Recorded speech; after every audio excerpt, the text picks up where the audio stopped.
నమస్తే, welcome to news and views. నేను చక్రి. వివిధ దినపత్రికల్లో ఏ వార్తలు ప్రధానాంశాలుగా నిలిచాయి, అదేవిధంగా నేను మీడియా సోషల్ మీడియాలో ఏ వార్తలు ప్రధాన వార్తలుగా నిలిచి బాగా వైరల్ అయ్యాయి న్యూస్ అండ్ వ్యూస్లో ఒకసారి చూద్దాం. ముందుగా ఈనాడు దినపత్రికల్లో ఏ వార్తలు ప్రధాన వార్తలుగా నిలిచాయో చూద్దాం. పాక్కు మళ్ళీ భంగపాటు, 26 ప్రాంతాల్లో డ్రోన్ దాడుల్ని తిప్పికొట్టిన భారత్ అంటూ ఒక హెడ్లైన్ అయితే మనం చూడవచ్చు. అయితే నిన్న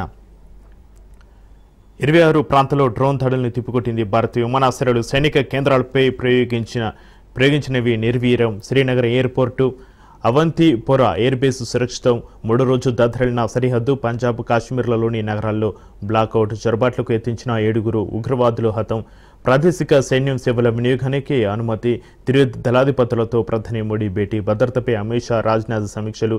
సరిహద్దు గ్రామాల జనం ఇళ్లలోనే ఉండాలని ఆదేశాలు. పాక్ మనపైకి పంపిన 300 నుంచి 400 డ్రోన్లు తుర్కీ దేశానివి. పౌర విమానాలే రక్షణ కవచంగా పాక్ దుశ్చర్యలు అంటూ ప్రధాన హెడ్లైన్ని చూడొచ్చు. అయితే భారత గగనతల రక్షణ వ్యవస్థ అడ్డుకోవడంతో శుక్రవారం రాత్రి జమ్మూ గగనతలంలో పేలిపోతున్న పాకిస్తాన్ డ్రోన్లు అంటూ కూడా మనం చూడొచ్చు.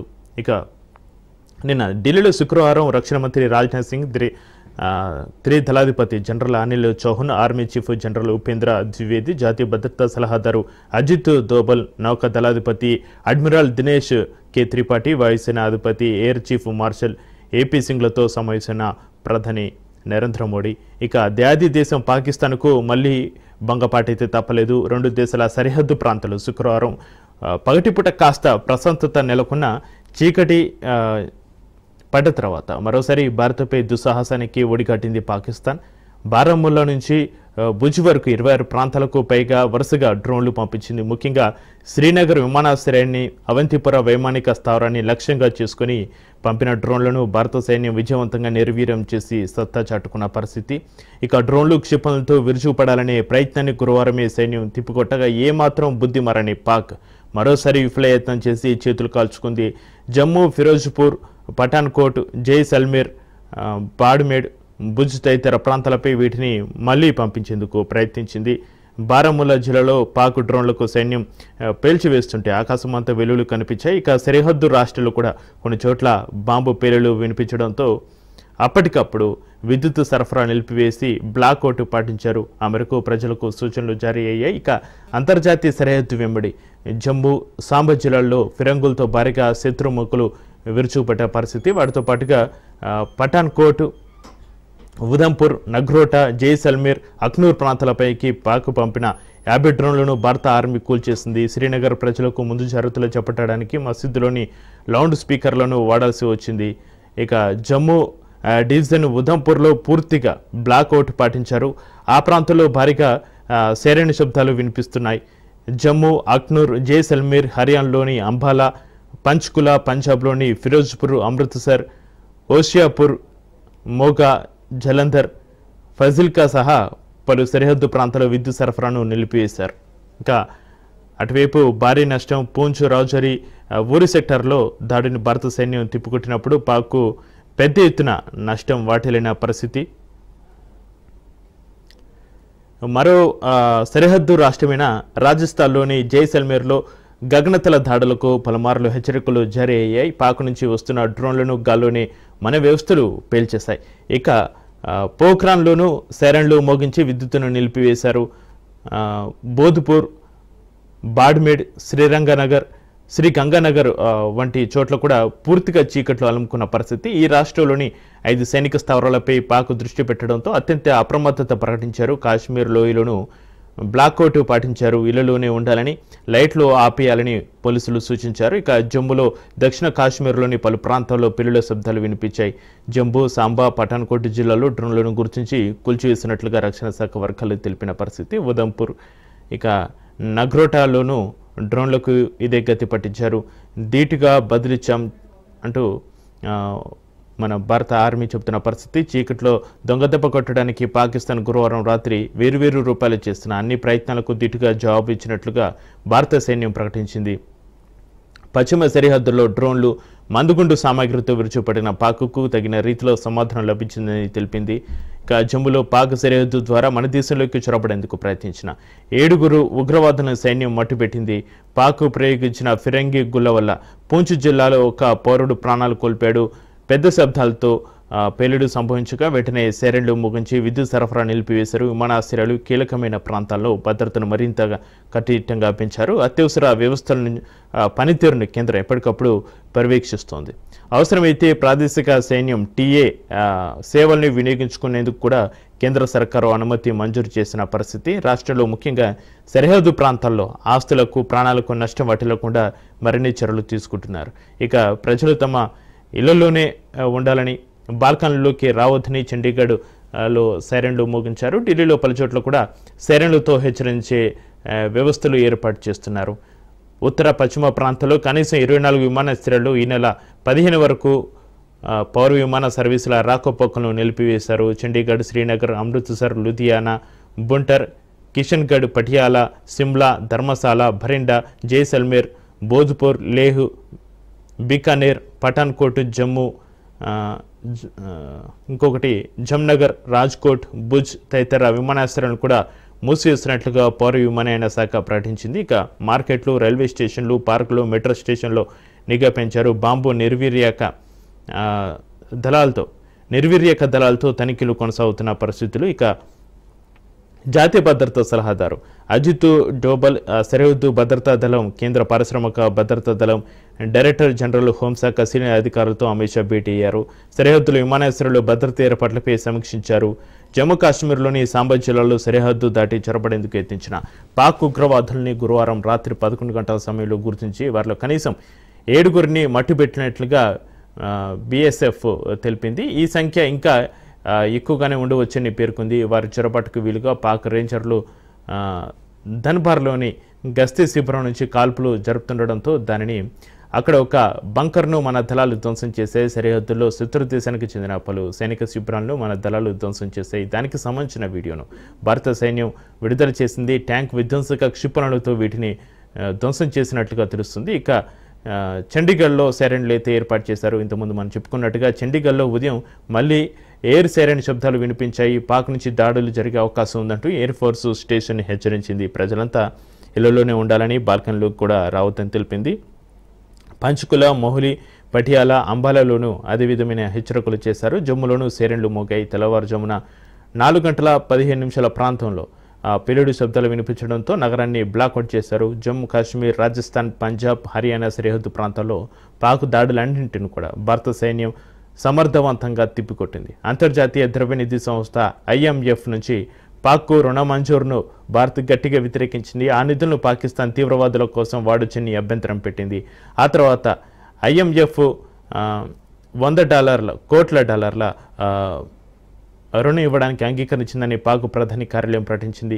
గగనతలాన్ని మూసివేయని అది దేశం. పాకిస్తాన్ డ్రోన్ క్షిపణి దాడులు మొదలుపెట్టినప్పటికీ అక్కడి పౌర విమానయాలకు గగనతలాన్ని మూసివేయలేదు. కరాచీ, లాహోర్ మధ్య విమాన సర్వీసులు నడుస్తూనే ఉన్నాయి. తమ దాడులకు భారత్ నుంచి ప్రతిస్పందన ఉంటుందని తెలిసి పౌర విమానాలను పాకిస్తాన్ రక్షణ కవచంగా వాడుకుంటుంది. ఇది భారత్ పాక్ మధ్య అంతర్జాతీయ సరిహద్దు సమీపంలో వెళ్లే విమానాలతో పాటుగా అక్కడి పౌర విమానాలకు సురక్షితం కాదు. అంతర్జాతీయ విమానాలను దృష్టిలో ఉంచుకొని భారత వాయుసేన పూర్తి సంయమనం వివరించింది అని సోఫియా ఖురేషీ, వ్యోమిక సింగ్లు వెల్లడించారు. ఇక పాక్ దాడులకు స్పందనగా ఆ దేశానికి చెందిన 4 గగనతల రక్షణ వ్యవస్థలపై మన సైన్యం సాయుధ డ్రోన్లతో దాడి జరిపిందని, వాటిలో ఒకటి ఎయిర్ డిఫెన్స్ రాడార్ను నాశనం చేసిందని వివరించారు. కాంధాన్, ఊరి, పూంచ్, మేందూర్, రాజౌరి, ఉదంపూర్లలో పాక్ శతఘ్నుల దాడిలో మన సైనికులకు కొంత నష్టం వాటిల్లిందని కూడా, మన ఎదురు దాడిలో పాక్కు ఎక్కువ నష్టం కలిగిందని కూడా చెప్పారు. ఇక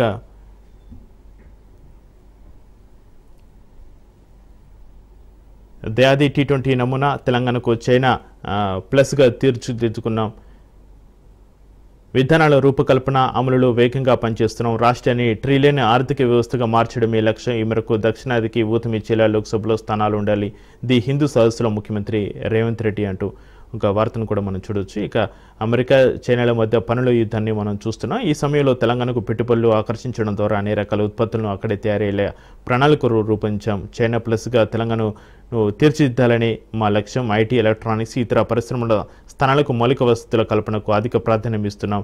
విధానాల రూపకల్పన అమల్లో T20 మోడల్లో పనిచేస్తున్నామని ముఖ్యమంత్రి రేవంత్ రెడ్డి స్పష్టం చేశారు. ది హిందూ పత్రిక బెంగళూరులో నిర్వహించిన ఒక కార్యక్రమంలో శుక్రవారం ఆయన పాల్గొన్నాడు. దానికి సంబంధించిన వార్తనైతే మనం ప్రధాన వార్త చూడొచ్చు. ఇక భూభౌతిక పరీక్షల తర్వాతే ముందుకు ఎస్ఎల్బీసీ సొరంగంపై ఉప కమిటీ నిర్ణయం, డ్రిల్లింగ్ ప్లాస్టింగ్ పద్ధతిలో తవ్వకం అనుకూలం, సాయచరాలపై నిపుణుల కీలక సూచనలు అంటూ మరో వార్తను కూడా ప్రధాన వార్తకు చూడొచ్చు. ఇక జాతీయ రక్షణ నిధికి సీఎం నెల వేతనం విరాళం, ఇతర ప్రజాప్రతినిధులు స్పందించాలని విజ్ఞప్తి చేశారు. సరిహద్దు రాష్ట్రంలోని తెలంగాణ వాసుల కోసం కంట్రోల్ రూమ్ ఏర్పాటు అంటూ కూడా మరో హెడ్లైన్ని చూడొచ్చు. ఇక సాక్షి దినపత్రికలో ఏ వార్తలు ప్రధాన అంశాలుగా నిలిచాయో ఒకసారి చూద్దాం.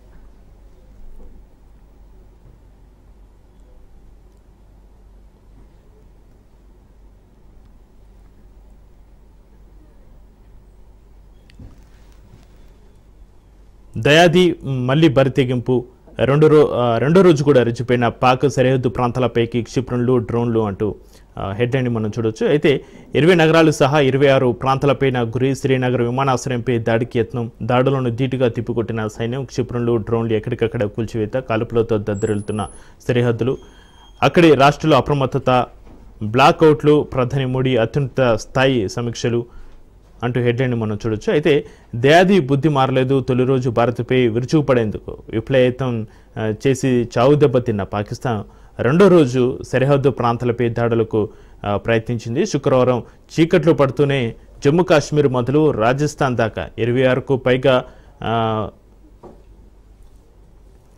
తాళాపైకి క్షిపణులు, డ్రోన్లను ప్రయోగించింది. అయితే ఈ దాడులను సైన్యం ధీటుగా తిప్పికొడుతుంది, వాటిని ఎక్కడికక్కడ కూల్చివేస్తుంది. ఉధృత పరిస్థితుల నేపథ్యంలో ముందు జాగ్రత్తగా బ్లాక్అవుట్ కొనసాగుతుండడంతో ఆయా రాష్ట్రాల్లో శ్రీనగర్ మొదలుకొని బోధ్పూర్ దాకా పలు పట్టణాల్లో చీకట్లు కమ్ముకున్న పరిస్థితులు. ఇక ఓవైపు దాడులకు తెగబడుతున్నాయి, మరోవైపు భారత్తో ఉధృత పరిస్థితులు తగ్గించాలంటూ ఇరాన్, సౌదీ, ఇతర గల్ఫ్ దేశాలను Pak ప్రాధేయపడుతుంది.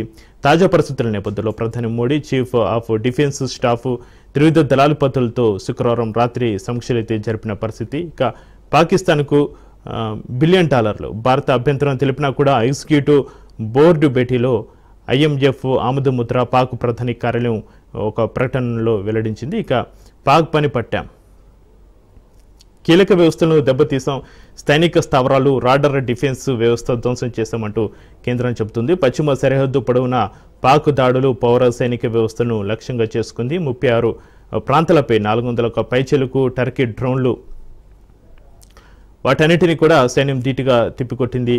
Colonel Qureshi, wing commander Vyomika వెల్లడి అంటూ వార్తనైతే మనం చూడొచ్చు. ఇక పాక్ చేయి వదిలేసిన అమెరికా, భారత్ పాక్ ఘర్షణలో జోక్యం చేసుకోమని స్పష్టీకరించింది అమెరికా.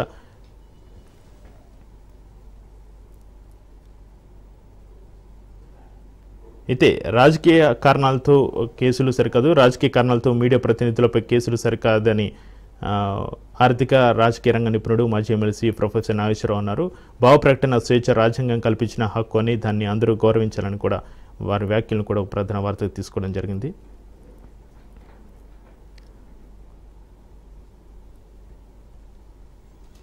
ఇక దీనికి సంబంధించి భారత్ పాకిస్తాన్ సరిహద్దు ప్రాంతాల ఉధృత పరిస్థితులకు సంబంధించి ఇక ఆంధ్రజ్యోతిలో మెయిన్ ఎడిషన్లో ఏ విధంగా రాశారో ఒకసారి చూద్దాం. ఉధృతంగానే వరుసగా రెండో రోజు పాక్ డ్రోన్ దాడులు, కాశ్మీర్ నుంచి కచ్ వరకు 20 నగరాలు లక్ష్యంగా, 4 రాష్ట్రాల్లో 26 డ్రోన్లు కూల్చివేసిన భారత సైన్యం. డ్రోన్ దాడికి ఫిరోజ్పూర్లో 3కి గాయాలు, 1 విషమం. సరిహద్దు ప్రాంతంలో రెండో రోజు సైరన్ మోతలు, చిమ్మ చీకట్లు అంటూ హెడ్లైన్స్ మనం చూడొచ్చు. అయితే భారత్ పాకిస్తాన్ సరిహద్దు ప్రాంతాల్లో వరుసగా రెండో రోజు కూడా ఉధృత పరిస్థితులు కొనసాగుతున్నాయి. జమ్మూ కాశ్మీర్ నుంచి గుజరాత్ వరకు సైరన్ మోతలు కనిపిస్తున్నాయి. రాజస్థాన్లోని జైసల్మేర్, బోధ్పూర్ సహా జమ్మూ నుంచి పంజాబ్ వరకు చాలా ప్రాంతాల్లో బ్లాక్అవుట్ కొనసాగుతుంది. ఇళ్లలోనూ బయట లైట్లు ఆర్పేయడంతో చిమ్మ చీకట్లు నెలకొన్నాయి. ఇదే సమయంలో పాకిస్తాన్ తన దుర్బుద్ధిని పోనించుకోలేదు. జమ్మూ కాశ్మీర్, పంజాబ్, రాజస్థాన్, గుజరాత్లోని 20 నగరాల్లోని సైనిక స్థావరాలను లక్ష్యంగా చేసుకుని శుక్రవారం రాత్రి కూడా పాకిస్తాన్ డ్రోన్ దాడులు చేసింది. మరోసారి రెచ్చగొట్టే చర్యలకు అయితే పాల్పడింది. బారామూలా నుంచి భుజ్ వరకు 4 రాష్ట్రాల్లో 26 డ్రోన్ దాడులు చేసింది. వీటన్నిటిని భారత్ అడ్డుకుని కూల్చివేసింది. వీటిలో శ్రీనగర్ విమానాశ్రయం, దక్షిణ కాశ్మీర్లోని అవంతిపుర ఉన్నాయి. ఇక కూల్చాం, నిర్వీర్యం చేశాం. గురువారం ఒక్కరోజే 300 నుంచి 400 టర్కీ డ్రోన్లతో దాడికి పాక్ యత్నించింది. కాశ్మీర్లోని లెహ్ నుంచి గుజరాత్లోని సర్క్రిక్ దాకా 36 నగరాల్లోని సైనిక శిబిరాలే లక్ష్యంగా అత్యధిక డ్రోన్లతో ఎలాంటి ఆయుధాలు లేవు. మన ఎయిర్ డిఫెన్స్ వ్యవస్థను పరీక్షించడానికి శిథిలాలపై దర్యాప్తు, మరిన్ని ఆధారాల సేకరణ, పౌర విమానాలను పాక్ అడ్డంగా పెట్టుకుంది. మీడియాతో విక్రమ్ మిశ్రీ, సోఫియా వ్యోమిక జమ్మూలో చొరబాటుకు ఉగ్రవాదుల యత్నం అంటూ కూడా